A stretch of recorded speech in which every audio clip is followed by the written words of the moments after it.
La Bible nous dit que par sa naissance naturelle,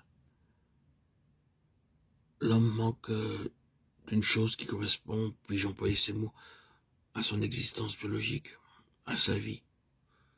Nous avons une existence biologique que nous appelons vie. Or, le fait que le Nouveau Testament désigne par deux mots différents, deux classes d'hommes, est très significatif.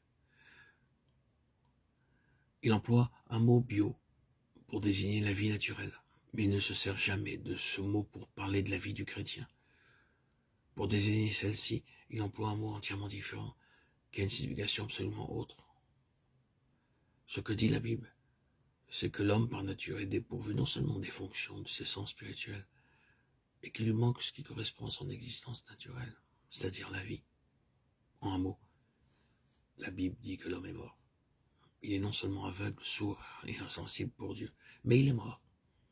La mort s'est étendue sur tous les hommes, dit la parole, Romains 5,12. Par la nature, l'homme est mort pour Dieu. De plus, il est mort quant à la vraie signification de sa propre existence. L'homme par nature ne sait pas pourquoi il est né, pourquoi il a un être.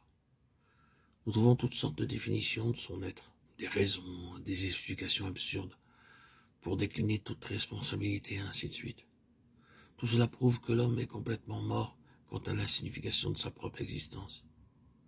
Il en tire le meilleur parti possible, et quelquefois l'homme fait quelque chose de très bon de sa vie, mais malgré tout, en ce qui concerne l'éternité et sa relation avec Dieu, l'homme ne sait pas pourquoi il est vivant, pourquoi il a un être. Il est mort à cet égard. Il est mort aux choses célestes et aux valeurs éternelles.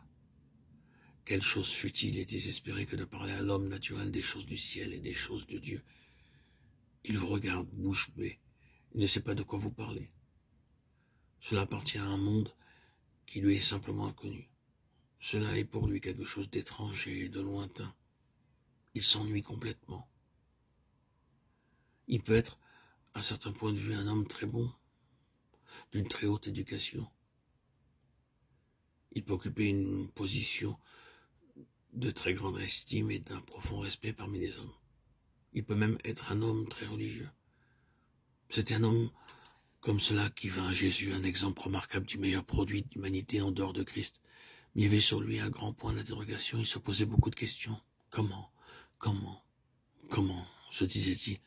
En fait, Jésus lui répond, eh bien, il est inutile de te parler des choses célestes. Tu n'appartiens pas à ce royaume-là, tu es mort à cela. Alors est-ce vrai? Nous avons dit au début que nous pouvions éprouver toutes choses. Ceci n'est pas seulement une déclaration de doctrine chrétienne abstraite, c'est une déclaration de fait qu'il est possible de vérifier. Nous pouvons en connaître la vérité dès maintenant, dans notre propre expérience.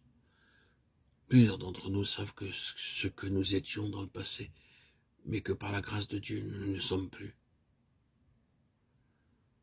Sur la Bible, l'homme est mort. Il est inutile de parler à un cadavre. On n'en tirera rien. En ce qui concerne les choses de Dieu, l'homme ne répond pas. Il n'y a pas de correspondance, pas d'échange, pas de rapport, pas de communion possible.